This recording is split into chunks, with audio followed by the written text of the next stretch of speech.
అందరికీ నమస్కారం. మనలో ఉన్న లోపాలు అని మనం అనుకునే వాటిలో నిజానికి ఒక గొప్ప ఉద్దేశ్యం దాగి ఉంటుందని ఎప్పుడైనా అనిపించిందా? అచ్చం అలాంటి ఒక స్ఫూర్తిదాయకమైన కథ గురించి రోజు మనం మాట్లాడుకుందాం. అవును, ఈ కథ మన ముందు ఒక ముఖ్యమైన ప్రశ్ననుంచుతుంది. మనం లోపాలుగా చూసేవి నిజంగా మన బలహీనతలేనా, లేకపోతే వాటి వెనుక మనం గమనించని ఏదైనా లోతైన అర్థముందా? సరే, ఇక కథలోకి వెళ్దాం. ఒకానొక ఊరిలో ఒక రైతు ఉండేవాడు. అతని రోజువారీ పని ఏంటంటే నది దగ్గరికి వెళ్ళి 2 కుండల్లో నీళ్లు నింపుకొని వాటిని తన భుజాలపై మోసుకొని ఇంటికి తీసుకురావడం. అయితే ఇక్కడే ఉంది అసలు విషయం. ఆ 2 కుండలు ఒకేలా లేవు. అందులో ఒకటి ఎలాంటి లోపం లేకుండా పర్ఫెక్ట్గా ఉండేది. అది నిండుగా నీళ్లు తెచ్చినందుకు చాలా గర్వంగా ఫీలయ్యేది. కాని రెండో కుండకి ఒక చిన్న పగులుండేది.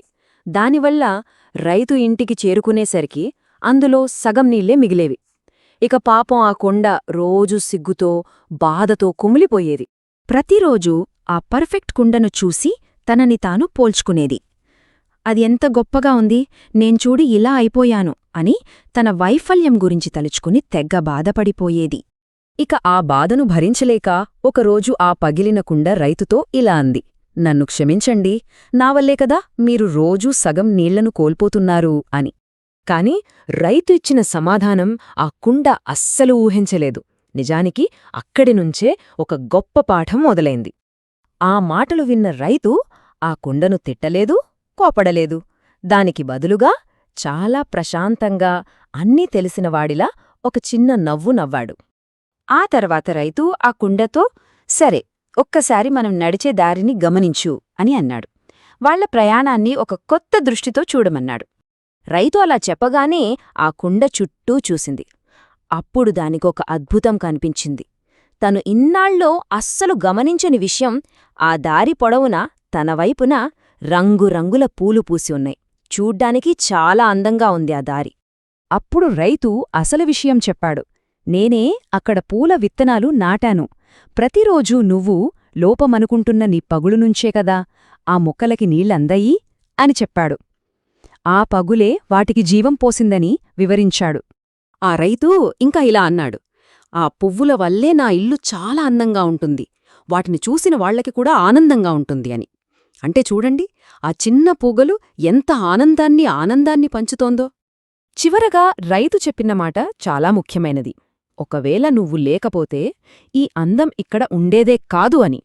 అంటే అర్థం చేసుకోవాల్సిందేంటంటే ఆ అందం పుట్టడానికి కారణమే ఆ కుండకున్న ప్రత్యేకమైన పగులు. అది లోపం కాదు, అదొక వరం. సో చూసారుగా, అసంపూర్ణతలో కూడా ఒక ఉద్దేశముంటుంది. మనం మనలోని లోపాలను ఎలా స్వీకరించాలి అనే దాని గురించే ఈ కథ. ఆ నిజం తెలిసాక ఆ పగిలిన కుండలో మార్పొచ్చింది. తన సిగ్గుపోయి దాని స్థానంలో గర్వం, ఒక ఉద్దేశ్యం వచ్చాయి. ఆ రోజునుంచి అది చాలా గర్వంగా ఫీలవడం మొదలుపెట్టింది. అందుకే ఈ కథలోని నీతి ఎప్పటికీ గుర్తుండిపోతుంది. అదేంటంటే, ప్రతి ఒక్కరిలోనూ ప్రత్యేకమైన బలాలు, బలహీనతలు ఉంటాయి.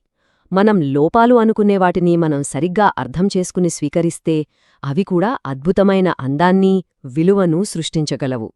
సో మనం ఈ కథ నుండి నేర్చుకోవాల్సిన ముఖ్యమైన విషయాలేంటంటే, కొన్నిసార్లు మన బలహీనతలే మనకు తెలియని మన బలాలు కావచ్చు.